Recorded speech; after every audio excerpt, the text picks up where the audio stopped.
Hello guys and welcome back to the channel, where today guys I'll be showing you how to change location settings in Target.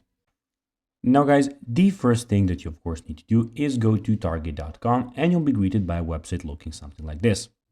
Now guys, when you did that, you just need to go and log into your profile. But guys, if you do not have one, you can always go and register to Target. But guys, if you do not know how to do that, you can always go to our YouTube channel where you have plenty of how to target videos where you can see how you can do this.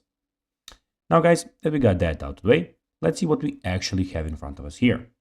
So as you can see here, we have the Target official website where you can go and see everything what they can offer you. So here we have the categories where you can see all the categories that you can buy from. So toys, baby, grocery, home stuff and everything. Here we have deals where you can see some top deals, Target circle deals, weekly ads, etc. Have the new end features, all right, where here we have Target new arrivals, Target finds, etc. And we have the pickup and delivery, where you can shop order pickup, shop same day delivery.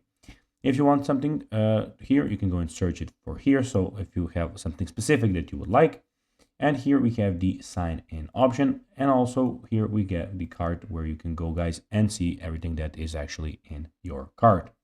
In the top side of the website guys, we can see that we have Target Circle card, Target Circle 360, registry, weekly ad, and the find stores option. Now guys, let's see how you can actually go and change location settings in Target. Well, pretty much you need to go to the top right corner and click on your name. Then when you're there, you need to go and click on account.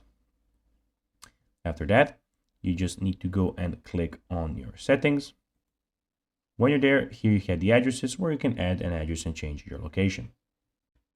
So guys, that will be everything for this video. I hope that you found this video informative. If you did guys, don't forget to like this video, share it, subscribe to the channel and put the notifications on. And guys, as always, I'll be seeing you in the next video. Bye guys.